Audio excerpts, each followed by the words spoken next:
Hi, welcome to the first lesson on the series of teaching on the 1689 London Baptist Confession of Faith, providing certain perspectives and simple explanation of the text. What we intend to achieve is for our fellow brothers and sisters of the Baptist faith to explore deeper about our faith and of the Baptist distinctives. And let's be honest, every Christian is a theologian. You are either a good one or a bad one. So to run away from studying theology is to run away from our basic responsibility and duty as a Christian. And I do not want us to see studying theology as something like an academic subject, like the study of philosophy. But fret not, it is never too late to come and study and know of God. After all, we know that it is in God's time that we come to know Him and to enjoy Him. So as mentioned, we will begin by looking at the 1689 LBCF. I would first like to express our heartfelt gratitude to Reformed Baptist Seminary for their modules on 1689, which have helped us greatly in our preparation of this teaching. And we'll be tapping on some of their resources as we go along. The version we'll be looking throughout this teaching is the historic text version, which is written in Olden English.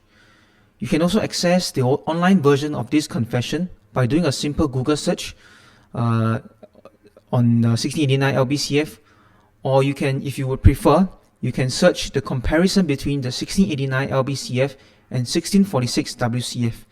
I'll recommend using this because it highlights the difference between the WCF, the Westminster Confession of Faith of the Church of Scotland, and the 1689 which we now confess.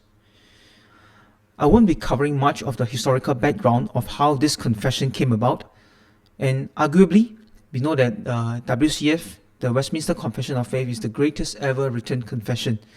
But we shall pay attention to how our Baptist forefathers adapted from it and wrote their own confession that outlines the Baptist distinctives, especially in terms of the church and baptism.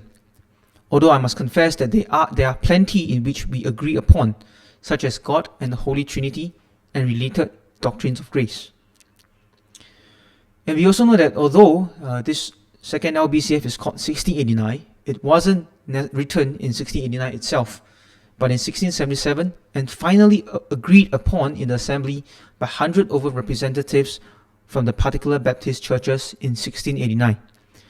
So we give thanks to God that over the years He has preserved this precious document that our Baptist forefathers have put together, as well as the many other helpful creeds and confessions which the early church fathers have written and defended with their blood and wisdom given from God.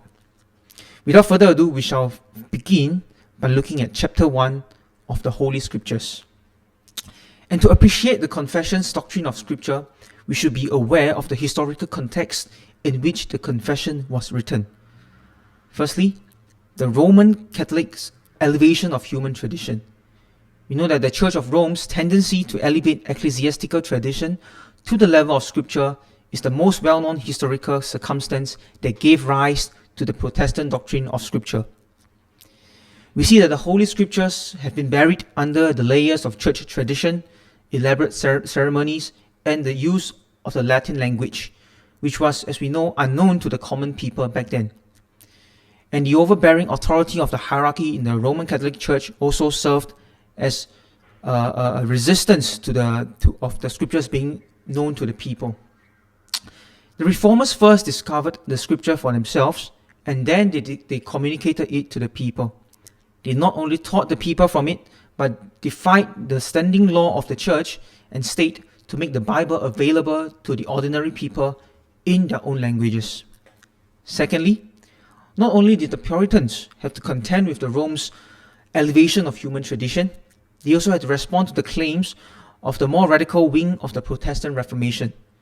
Those who are familiar with the history of Reformation will know that these people, such as the Anabaptists or the enthusiasts, who claim to be recipients of new revelations or an inner light that either contradicted certain doctrines of the Scripture or undermined the Bible's supreme authority.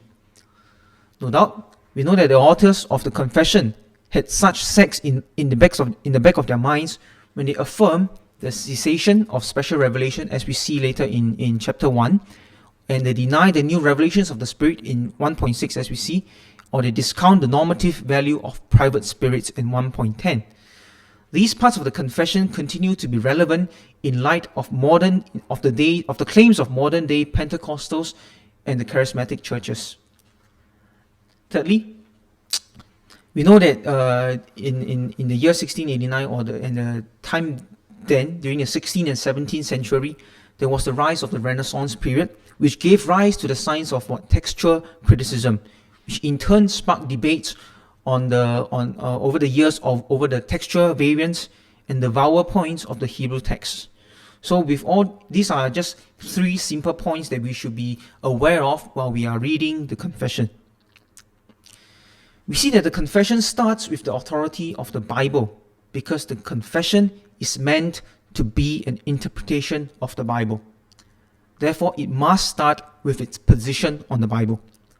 The subsequent chapters and discussion of God and other doctrines are based upon Scripture there is above all. We don't need extra revelations when we have this pure and sufficient word in our hands. In addition, if you could look at the difference between LBCF, WCF, and even the Savoy Declaration, the LBCF in particular begins with this sentence which emphasizes in what we know today as sola scriptura.